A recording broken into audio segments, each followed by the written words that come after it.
মানুষ অসুস্থ কেন হন? শারীরিক দুর্বলতার কারণে? না, মানুষ অসুস্থ হন তার মানসিকতার কারণে, তার বিবেকের কারণে, তার কর্মের কারণে, তার ক্রোধের কারণে। আর যখন কেউ সুস্থ হন, ঠিক হয়ে যান, তার মানে এটা নয় যে শুধু ওষুধের জন্য তিনি সুস্থ হয়েছেন। না, এটা কারোর তার প্রতি প্রেমের প্রভাব, বিশ্বাসের প্রভাব, সম্বলের প্রভাব। শুধুমাত্র ওষুধ দিয়ে কিছুই হয় না। যদি মনে প্রেম থাকে, বিবেক থাকে, বিশ্বাস থাকে, সম্বল থাকে, তবেই সেই ওষুধ কাজ করতে পারে। তাই মনে রাখবেন, এই জীবন হলো অত্যন্ত ছোট। মনে প্রেম ভাব রাখুন, মিত্রতা করুন, শত্রুতা নয়। ভালোবাসুন, বিদ্বেষ নয়। আর এই ভালোবাসার সাথেই বলুন রাধা রাধা। মানুষ নিজের জীবনে ঈশ্বরকে খুব মান্য করে, ওনার জন্য কি না করে। ভিন্ন ভিন্ন নামে তাকে স্মরণ করে, তাকে পুজো করে, তার আরাধনা করে। সে জানে যে ঈশ্বর তাকে শক্তি অবশ্যই দেবেন, তাকে সাহায্য অবশ্যই করবেন। কিন্তু যখন প্রশ্ন আসে গুরু এবং ঈশ্বরের, তখন গুরুর মান কখনো কম হওয়া উচিত নয়। কারণ সত্যি বলতে কি, গুরুই হলেন সেই সিঁড়ি যা বেয়ে আপনি ঈশ্বরের কাছে পৌঁছনোর পথ খুঁজে পাবেন। সেই পথ আপনি গুরুর থেকেই পাবেন।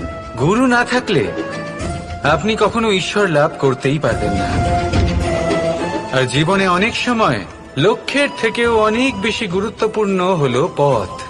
তাই এই পথের সম্মান করতে শিখুন, অর্থাৎ গুরুকে সম্মান করতে শিখুন। কারণ গুরুই হলেন পরমেশ্বর। তাহলে আসুন আর আমার সাথে ভালোবেসে বলুন রাধা রাধা। জীবনে এমন কিছু কাজ রয়েছে যা আপনাকে একাই করতে হয়, আর এমন কিছু কাজ রয়েছে যা আপনাকে একসাথে মিলে করতে হয়, একজোট হয়ে, সঙ্গবদ্ধ হয়ে। এবার সঙ্গবদ্ধ বলতে কি বোঝাতে চাইছি? আমি তাদের কথা বলছি না যারা বাস্তবিকভাবে একে অপরের সাথে কাজ করেন। আমি তাদের কথা বলছি যারা একে অপরের থেকে দূরে থেকেও একে অপরকে বিশ্বাস করেন। আমি আগেও বলেছিলাম, সমস্ত বিশ্বের আশা বিশ্বাসেই বসবাস করে, তাই না? তাই যেখানে সমস্ত বিশ্ব আছে, সমস্ত সংসার আছে, সেইখানেই বিশ্বাস রয়েছে। তাই আপনার আশেপাশে এমন দল সঙ্গবদ্ধ করুন যাদের আপনার উপর বিশ্বাস আছে আর যাদেরকে আপনি বিশ্বাস করতে পারেন। তাহলে আসুন আর আমার সাথে ভালোবেসে বলুন রাধা রাধা। মানুষ এক অত্যন্ত বিচিত্র প্রাণী। পরিকল্পনা করে, ষড়যন্ত্র করে, প্রচেষ্টা করে, কাউকে পরাজিত করার চেষ্টাও করে। সাপকে একটা দড়ি মনে করে হাতে চেপে ধরার চেষ্টা করে, কিন্তু একটা কথা বুঝতেই পারে না, সময়ের এই সাপ, এটা হাতে চেপে ধরাই যায় না। আর আপনি যা করবেন তা আবার ফিরে আসবে আপনারই সামনে। দেখুন, এতে কিছুই যায় আসে না যে আপনি কুম্ভকারের পুত্র নাকি কৃষ্ণের পুত্র। যদি আপনি অনুচিত কর্ম করেন তাহলে আপনার সাথেও অনুচিতই হবে। অশুভ কর্ম করলে আপনার সাথেও অশুভই হবে। কুরু বংশ অত্যন্ত মহান বংশ ছিল। এই কুরু বংশ কি হলো তার সাথে? একটা গোটা বংশ বয়ে গেল, কারণ ওনাদের উদ্দেশ্য অশুভ ছিল। অন্যদিকে 5 জন বনবাসী পাণ্ডব মহাভারত বিজয়ী হলেন, কারণ তাদের উদ্দেশ্য শুভ ছিল। তাই মনে রাখবেন, শুভ অগ্নি প্রজ্বলিত করবেন, শুভ তাপ সঞ্চার হবে। অশুভ অগ্নি প্রজ্বলিত করবেন, নরকেই জ্বলতে হবে। তাহলে আসুন আর আমার সাথে ভালোবেসে বলুন রাধা রাধা। আমরা যে মানুষকে চাই, যাকে আমরা ভালোবাসি, তাকে একটা উপহার অবশ্যই দিতে চাই। এমন এক উপহার যা ওনার ভালো লাগবে, যা শ্রেষ্ঠ হবে, অতি প্রিয় হবে, বহুমূল্য হবে, বা বলতে পারেন মূল্যবান হবে।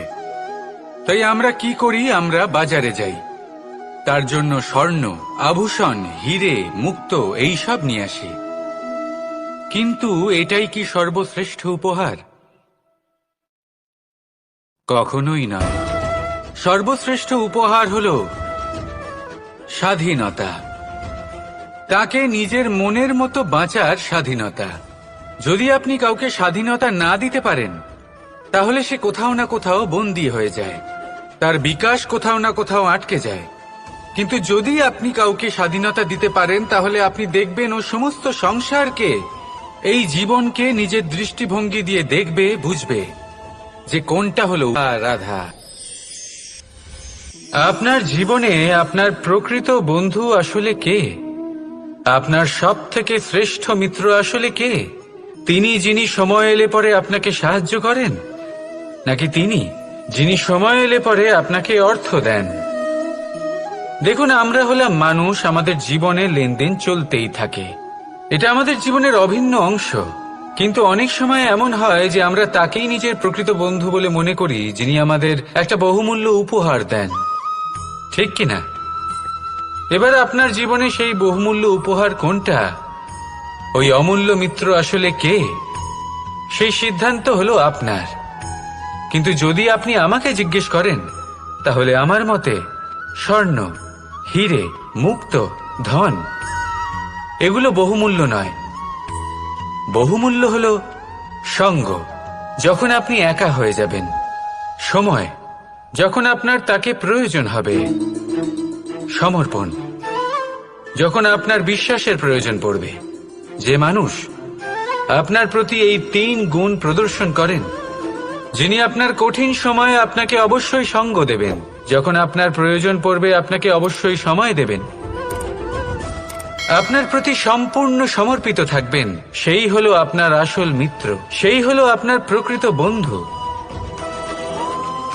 কারণ সত্যি বললে, বন্ধুত্বের অর্থই হলো নিজেকে সম্পূর্ণরূপে কারোর কাছে সমর্পণ করে দেওয়া। তাই আপনার সেই বন্ধুর জন্য নিজের প্রাণ উজাড় করে দিন, আর ভালোবেসে বলুন, রাধা রাধা। পিতা আর পুত্রের সম্পর্ক অত্যন্ত মধুর হয়ে থাকে। পিতা স্বপ্ন দেখেন, তাকে পূর্ণ করার সকল সম্ভাব্য চেষ্টা করেন, কিন্তু তাও অনেক সময় ওনার স্বপ্ন অপূর্ণ থেকে যায়। তখন পিতা ভাবেন যে স্বপ্ন উনি পূর্ণ করতে পারেননি, ওনার সন্তান তা অবশ্যই পূরণ করবে। যে স্থানে উনি কখনো পৌঁছতে পারেননি, সেই স্থানে ওনার পুত্র অবশ্যই পৌঁছবে। পিতা নিজের সন্তানের ভবিষ্যৎ নিয়ে সেই স্বপ্ন দেখেন, আর যখন সেই সন্তান সামনে এগোতে থাকে, তখন তার দুঃখ হয় না, বরং গর্ব হয়। ওনার ভালো লাগে এটা দেখে যে ওনার সন্তান অনেক উন্নতি করছে।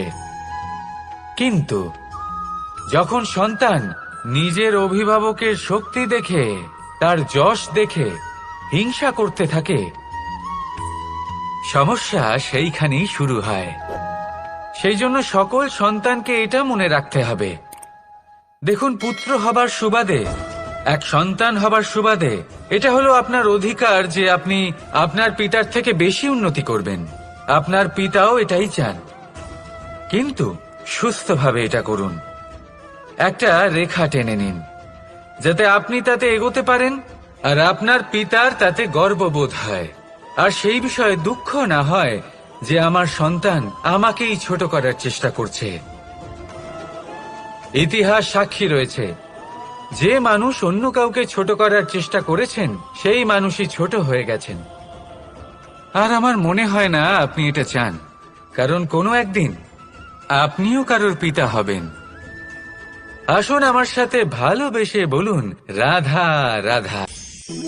ভক্তি আর শক্তি, এই দুইয়ের মধ্যে সম্পর্ক অত্যন্ত সরল।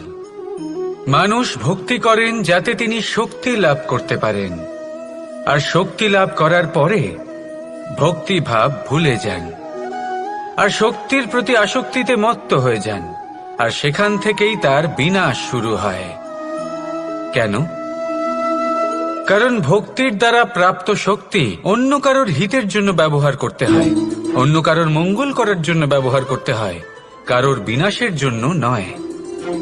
এবার যদি আমি আপনাদের একটা উদাহরণ দিয়ে বোঝাই, তাহলে কোদাল দিয়ে আমরা মাটি কোপাতে পারি, একটা গর্ত খুঁড়তে পারি যাতে একটা নতুন বৃক্ষ জন্ম নিতে পারে, একটা বৃক্ষ যা অন্য জীবকে ফল প্রদান করবে, যাত্রীদের ছায়া প্রদান করবে। কিন্তু এই কোদালের ব্যবহার যদি আমরা অন্য কারোর ক্ষতি করার জন্য করি, তাহলে ক্ষতি শুধুমাত্র আমাদেরই হবে। তাই জীবনে যদি আপনি কোনো শক্তি লাভ করেন, হয়তো ভক্তির দ্বারা বা অন্য যেখান থেকেই হোক, তার সদ্ব্যবহার করতে শিখুন, নয়তো এই প্রাপ্ত শক্তি আপনার পতনের কারণ হয়ে দাঁড়াবে। তাহলে আসুন আমার সাথে ভালোবেসে বলুন, রাধা রাধা। কর্ম, ধর্ম আর কর্তব্য, এই তিনটি একে অপরের সাথে জড়িত। আর অনেক সময় এই তিনটি পালন করতে করতে আমাদের সেই ব্যক্তির সামনে গিয়ে দাঁড়াতে হয়, তার বিরুদ্ধেই যেতে হয়, যাকে আমরা সব থেকে বেশি ভালোবাসি।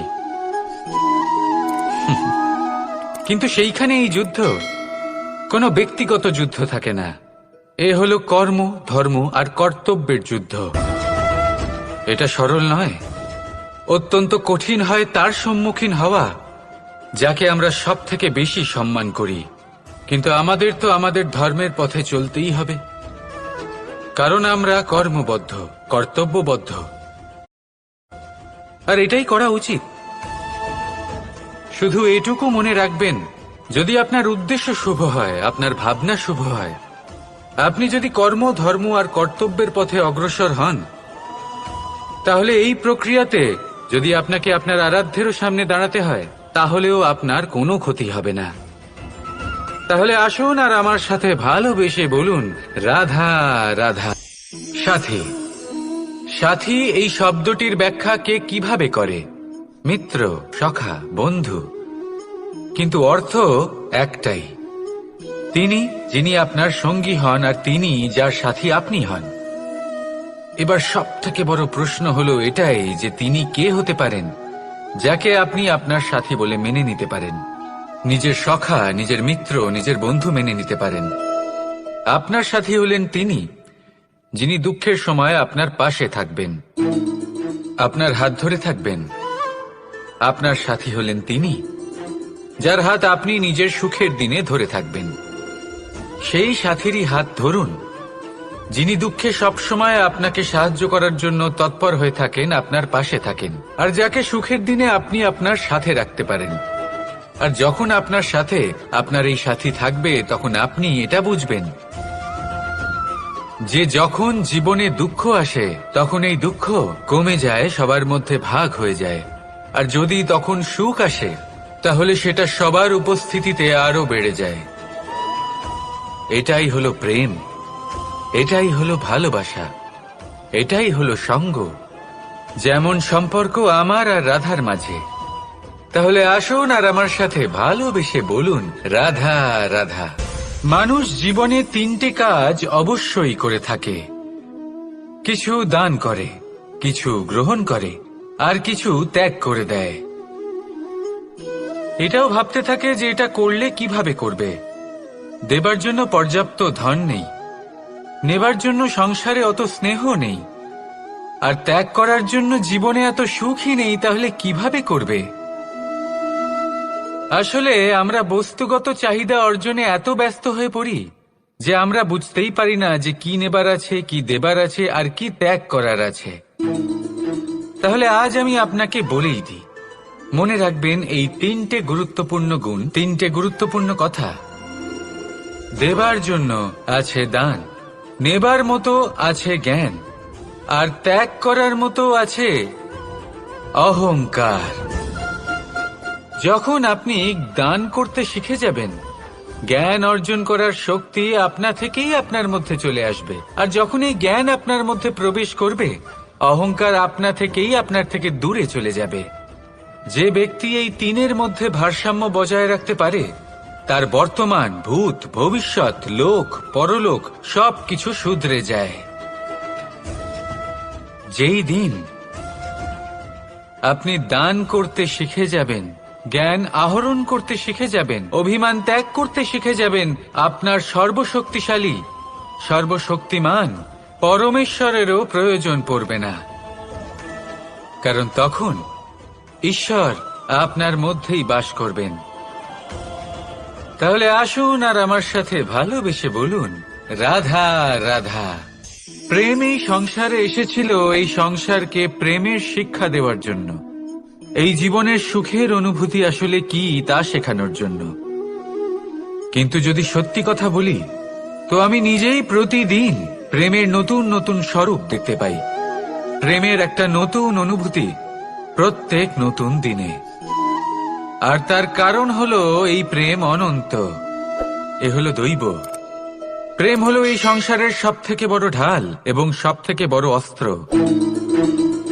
এই প্রেম ছাড়া না কোনো ন্যায় হয় আর না কোনো শাস্ত্র, না জীবন আছে আর না অন্ত। এবার যদি এই প্রেম মনের মধ্যে বাস করতে শুরু করে, তাহলে কখনো কোনো সমস্যাই হবে না, আর যদি হয়েও থাকে তাহলে তা স্থায়ী হবে না। এই প্রেম কি না করতে পারে? এই প্রেম সমস্ত সমস্যা মিটিয়ে ফেলতে পারে, আপনার মনের মধ্যে অহংকারকেও বিনাশ করে দিতে পারে, আপনাকে সাক্ষাৎ ঈশ্বরের সাথে দেখা করাতে পারে। তাই প্রেমের দ্বারা প্রয়াস করতে থাকুন। এই সংসারের প্রত্যেক মানুষকে, প্রত্যেক বস্তুকে, প্রত্যেক জীব জন্তুকে ভালোবাসবেন। আর এই প্রেমের দ্বারাই বলুন, রাধা রাধা। বরদান অত্যন্ত বিচিত্র এক বিষয়, কিন্তু দেখতে গেলে এই বরদান কি না করতে পারে? এক দরিদ্রকে রাজা বানিয়ে দিতে পারে, একজন দুর্বলকে এই সংসারের সবথেকে শক্তিশালী ব্যক্তি বানিয়ে দিতে পারে। কিন্তু আমরা ভুলে যাই এক অত্যন্ত গুরুত্বপূর্ণ কথা। বরদান এই শব্দের শেষে দান লুকিয়ে রয়েছে। এই দান কথাটা অত্যন্ত গুরুত্বপূর্ণ। আমাদের মনে রাখা উচিত এই বরদান আমরা দানে পেয়েছি, আর তাই তার সম্মান করা উচিত, কখনোই অহংকার করা নয়। আর যে ব্যক্তি বরদান পেয়ে অহংকার করেন, তার যা ক্ষতি হয় তা হলো এই বরদান তার থেকে কেড়ে নেওয়া হয়। বর অর্থাৎ শ্রেষ্ঠ, অর্থাৎ বরদানের অর্থ হলো একটা শ্রেষ্ঠ দান, এবং তার ব্যবহার যদি আপনি কারোর ক্ষতি করার জন্য করেন, তাহলে ক্ষতি শুধুই আপনার হবে। তাহলে এই বরদানের সম্মান করুন, উচিত পথে চলুন, আর উচিত উদ্দেশ্য নিয়ে এর ব্যবহার করুন, সবকিছু ভালোই হবে। তাহলে আসুন আর আমার সাথে ভালোবেসে বলুন, রাধা রাধা। আজ আমি আপনাকে এমন এক গল্প শোনাবো যা আমার নন্দ বাবা আমাকে শুনিয়েছিলেন যখন আমি ছোট ছিলাম। কাহিনী একজন সাধু আর একজন বিছের। একবার এক সাধু নদীর পাড়ে স্নান করছিলেন। উনি দেখলেন যে জলের প্রবাহে একটা বিছে ভেসে যাচ্ছে। তার প্রাণ বাঁচানোর জন্য উনি তাকে তুলে নদীর পাড়ে রাখার চেষ্টা করলেন, কিন্তু যেই সেই বিছেকে উনি হাতে তুললেন, সেই বিছে ওনাকে কামড়ে দিল। সাধু আবার চেষ্টা করলেন, সেই বিছেকে হাতে নেওয়াতে সে আবার তাকে কামড়ে দিল। আরো একবার চেষ্টা করাতে ওনার শিষ্য ওনাকে জিজ্ঞেস করল, এ আপনি কি করছেন গুরুদেব? এসব কি হচ্ছে? আপনি তারই প্রাণ বাঁচানোর চেষ্টা করছেন যে আপনাকে কামড়ে দিচ্ছে। গুরুদেব উত্তর দিলেন যে ও বিছে হয়েই নিজের কর্ম করছে, নিজের প্রবৃত্তি, নিজের ব্যবহার বদলাচ্ছে না। তাহলে আমি সাধু হয়ে তা কেন বদলাবো? এর তাৎপর্য হলো সরল, যে সংসারে কিছু মানুষ আছেন যারা হয়তো খারাপ, দুষ্ট প্রকৃতির, আর হয়তো তারা কখনোই বদলাবেন না, কখনোই কোনো পরিবর্তন আসবে না। কিন্তু তার মানে এই নয় যে আমরা আমাদের কর্ম করা ছেড়ে দিই, আমরা আমাদের প্রচেষ্টা ছেড়ে দেব। আগে না, আমাদের তো করতেই হবে, কারণ ইতিহাস সাক্ষী আছে যে এই চেষ্টা এই সংসারের ধারাকেও বদলে দিতে পারে। তাহলে আপনিও আসুন আর আমার সাথে ভালোবেসে বলুন, রাধা রাধা। এই সংসারে কোনো বস্তু হোক বা ব্যক্তি হোক, তার একার গুরুত্ব কিন্তু খুব বেশি নয়। একটা উদাহরণ হিসেবে বৃষ্টির ফোঁটাকে ভেবে দেখুন। যদি একটি বৃষ্টির ফোঁটা হয় তাহলে তার খুব বেশি গুরুত্ব থাকে না, কিন্তু যখন সহস্র বৃষ্টির ফোঁটা মেঘের মধ্যে দিয়ে ঝরে পড়ে, তখন সেটা বর্ষার রূপ ধারণ করে। সেই বর্ষা যা এই প্রকৃতিকে শান্ত করে। সেইভাবেই পাথরের ছোট টুকরো তার খুব বেশি গুরুত্ব থাকে না, কিন্তু যখন অসংখ্য পাথরের টুকরো একত্রিত হয় তখন তা পর্বতের আকার ধারণ করে। সেইভাবেই কিছু মানুষ যখন একত্রিত হন তখন তৈরি হয় পরিবার, কিছু পরিবার যখন একত্রিত হয় তখন তৈরি হয় সমাজ, যখন অনেক সংখ্যক সমাজ একত্রিত হয় তখন তৈরি হয় রাজ্য। এবার এই রাজ্যের সব থেকে গুরুত্বপূর্ণ ব্যক্তি হতে পারেন রাজা, কিন্তু তাও সেই রাজা একা কিছু করতে পারেন না। যুদ্ধ লড়ার সময় তারও নিজের সৈন্যদলকে প্রয়োজন পড়ে। কিন্তু এই সংসারে এমন একজন ব্যক্তি আছেন যিনি একাই সব কাজ করতে থাকেন, এবং সেই ব্যক্তি হলেন মা। আমাদের জীবনে একজন পিতার ভূমিকা কিন্তু নিঃসন্দেহে অমূল্য, কিন্তু আমাদের সকলের জীবনে যে ভূমিকা একজন মায়ের তা অন্য কারোর থাকে না। একজন মা একাই সন্তানকে বড় করতে পারেন, সংস্কারী করে তুলতে পারেন, তার জন্য পরিশ্রম করেন। আর এত কিছু কাজ করার পরেও তার কাজের জন্য তিনি প্রশংসা অবশ্য পান না। উল্টে যদি সেই সন্তান অনুচিত পথে চালিত হয়, অনুচিত কর্ম করে, তখন সেই মাকেই অপবাদের পাত্র হয়ে উঠতে হয়। আমাদের জীবনে মায়ের যোগদান কতটা সেটা বুঝুন। আপনাকে বড় করে তোলার জন্য উনি কতটা পরিশ্রম করেছেন সেটা বুঝুন। আজ থেকে, এখন থেকে, এই মুহূর্ত থেকে মাকে সম্মান করতে শিখুন। যখন সময় পাবেন, যখন সুযোগ হবে, তখন তার প্রশংসা করুন, ওনারও ভালো লাগবে। আর মায়ের এই মমতার জন্য, তার এই ভূমিকার জন্য আসুন সবাই মিলে আমরা তাকে প্রণাম করি, আর সকলে মিলে ভালোবেসে বলি রাধা রাধা। মানুষের মানসিকতা এমন হয় যে সে যতটা করে আশা করে যে তার থেকে অনেক বেশি তার বদলে সে পাবে। দেখুন, সবকিছুই আপনার ভাবনা চিন্তার উপর নির্ভর করছে। আপনি যদি ফলের বিষয়ে ভেবে কর্ম করতে থাকেন তাহলে সেটা অনুচিত। জীবনের আসল আনন্দ হলো নিজের কর্ম করতে থাকা, ফলের চিন্তা করা উচিত নয়। যদি আপনি এরকম ভাবেন যে আমি এতটা করছি, আমার এতটা পাওয়া উচিত, সেই ভাবনা অনুচিত। যদি আপনি সেবার মানসিকতা নিয়ে কর্ম করতে থাকেন, কর্মচক্রে প্রবাহিত হন, যদি আপনি এমন ভাবনা রাখেন যে আমি এতটা পাচ্ছি তাই এর থেকে অনেক বেশি আমি কর্ম করব, তাহলে নিশ্চিত রূপে আপনি যতটা করছেন তার থেকে অনেক বেশি আপনি পাবেন, আপনার আশার থেকে অনেক বেশি আপনি পাবেন। শুধু জীবনে অনেক বেশি কাজ করতে থাকুন, ফলের চিন্তা করবেন না। আর মনে রাখবেন, এই ভাবনাই সব থেকে বড় বীজ। কর্মের উপর বিশ্বাস রাখুন, জীবনে যা যা আপনি চান। আসুন আর আমার সাথে ভালোবেসে বলুন রাধা রাধা। আপনি কখনো পর্বতের শিখরে উঠেছেন?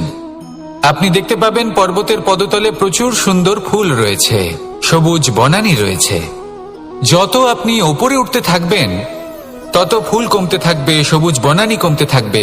আরো কিছুটা ওপরে উঠলে কাঁটা জাতীয় গাছ দেখতে পাবেন, শুকনো গাছ দেখতে পাবেন। আরো যদি ওপরে ওঠেন তাহলে পাষাণ দেখতে পাবেন। আরো উপরে উঠলে হিমখণ্ড দেখতে পাবেন। এই যে পর্বত, তা মনুষ্য জীবনের সব থেকে উত্তম উদাহরণ। মানুষ যখন সাফল্যের শিখরে পৌঁছতে চান, মহানুভবতার শিখরে পৌঁছতে চান, পথে যত আস্তে আস্তে উপরে উঠতে থাকেন ততই ভৌতিক বস্তু তার থেকে বিচ্ছিন্ন হতে থাকে। যদি তিনি সেই ভৌতিক বস্তুগুলি ত্যাগ না করতে পারেন তাহলে কখনোই সেই স্থানে পৌঁছতে পারবেন না। আর মানুষ যদি উচিত ত্যাগ করতে পারেন, পথে অগ্রসর হতে থাকেন, এগোতে থাকেন, তাহলে একদিন না একদিন তিনি মহানুভবতার, জ্ঞানের, সাফল্যের হিমের স্বাদ অবশ্যই লাভ করবেন। মনে রাখবেন, মানব জীবনের ত্যাগ হলো অত্যন্ত গুরুত্বপূর্ণ অংশ।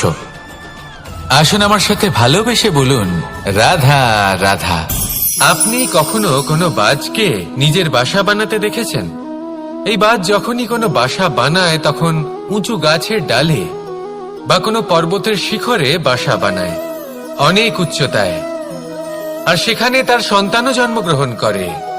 যখন এই সন্তানেরা জন্মায় তখন এই বাজ খুবই ভালোবেসে এবং খুব সাবধানে এদের পালন পোষণ করে, নিজের ঠোঁট দিয়ে তাদের ঠোঁটে খাবার পরিবেশন করে। কিন্তু যেই সেই সন্তানেরা হৃষ্টপুষ্ট হয়ে যায় এবং সেই কথা বাজ নিজে বুঝতে পেরে যায়, সেই বাজ নিজেই সেই বাসা ছিন্ন ভিন্ন করে দেয়। সেই সন্তান যাদের সবেমাত্র ডানা গজিয়েছে, কিভাবে উড়তে হয় তারা জানে না, সেই সন্তানগুলিকে উচ্চতা থেকে ঠেলে দেয়। সেই সন্তান প্রথমে ভয়ভীত হয়ে যায়। তারা সামনে মৃত্যুকে দেখতে পেয়ে ভয়ের কারণে তাদের ডানা ঝাপটাতে থাকে, আর সেই প্রক্রিয়াতেই সেই সন্তানগুলি উড়তে শুরু করে দেয়। এবার এই ঘটনায় আমরা কি শিক্ষা পেতে পারি? এটাই, যদি আপনি মাতা পিতা হন তাহলে নিজের সন্তানকে অবশ্যই স্নেহ করুন, কিন্তু তাদেরকে নিজের আঁচলের তলায় বেঁধে রাখবেন না। যদি আপনি চান আপনার সন্তান জীবনে উন্নতি করুক, তাহলে নিজের মুঠো থেকে তাদের স্বতন্ত্র করে দিন, এই সংসারে সংঘর্ষ করতে দিন। সেই সন্তান নিজেই বুঝতে পারবে যে জন্মের সময় পাওয়া ডানা কি করে ব্যবহার করতে হয়। আর আপনার চোখের সামনে আপনার সন্তান এই আকাশে উড়তে থাকবে। তাহলে আসুন আমার সাথে ভালোবেসে বলুন, রাধা রাধা। সূচের শেষে একটি ছিদ্র থাকে যার দ্বারা আমরা এই সুতো পরাতে পারি, আর তারপর সূচের সাহায্যে এই সুতো দিয়ে বস্ত্র সেলাই করা যায়। কিন্তু যদি সুতোটা সোজা করে ধরা না হয় তাহলে সূচে কখনো এই সুতো পরানোই সম্ভব নয়। যদি এতে কোনো গিঁট পড়ে তখন তা কখনোই এই ছিদ্র দ্বারা প্রবেশ করা সম্ভব নয়। ঠিক এইভাবেই যদি আপনি কারোর জীবনে প্রবেশ করতে চান, কারোর অন্তরে প্রবেশ করতে চান, তাহলে আপনাকেও সহজ থাকতে হবে। এতে কোনো গিঁট থাকলে চলবে না, অর্থাৎ মনে যাতে কোনো মালিন্য না থাকে, যেন কোনো কুচিন্তা না থাকে। যদি এসব থাকে তাহলে আপনি কখনো কারোর জীবনে প্রবেশ করতে পারবেন না। আর যদি কোনোভাবে আপনি প্রবেশ করেও যান তাহলে তার মনে ঘর করতে পারবেন না। নিজেকে এই সুতোর মতন করে তুলুন, সহজ। মনে যেন কোনো কুচিন্তা না থাকে, সবার প্রতি যেন সদ্ভাবনা থাকে, শুভ চিন্তা থাকে। এমনটা করতে থাকুন। এমন একটা দিন আসবে যেদিন এই সমস্ত সংসারের ব্যক্তির মনে আপনি বাস করবেন, আর তখন এই মন প্রসন্ন হয়ে বলবে, রাধা রাধা। কথায় আছে যে এমন কোনো অক্ষর নেই যার দ্বারা কোনো মন্ত্র হয় না, এমন কোনো বনস্পতি নেই যা নিজেই একটা ঔষধি নয়, পৃথিবীর এমন কোনো ব্যক্তি নেই যার মধ্যে কোনো যোগ্যতা থাকে না। শুধু প্রয়োজন হলো যে ব্যক্তিকে আমরা খুঁজে চলেছি তাকে সঠিকভাবে চিনে নেওয়া। যদি তার যোগ্যতা, তার বিশেষত্ব আমরা বুঝতেই না পারি, তাহলে আর লাভ কি রইল? এই সংসারে এমন অনেক ব্যক্তি রয়েছেন যারা ছোট ছোট অসফলতার কারণে আপনাকে এটা বলে দেবে যে আপনি কোনো কাজের নন, আপনি হলেন মূর্খ, আপনি কিছুই করতে পারবেন না। এইসব কথায় কখনোই বিশ্বাস করবেন না, কারণ আপনি এবং প্রত্যেকটি জীব এই পরমাত্মা এবং এই প্রকৃতির সৃষ্টি, যা অত্যন্ত বিশেষ। যদি আপনাকে উদাহরণ দিই তাহলে একদিকে আছে তরোয়াল, একটা বড় লম্বা তরোয়াল যার দ্বারা যুদ্ধ করা যায়, জয়লাভ করা যায়। আর অন্যদিকে রয়েছে একটা ছোট্ট সূচ, কিন্তু যে কাজ একটা ছোট্ট সূচ করতে পারে তা একটা তরোয়াল দ্বারা সম্ভব নয়।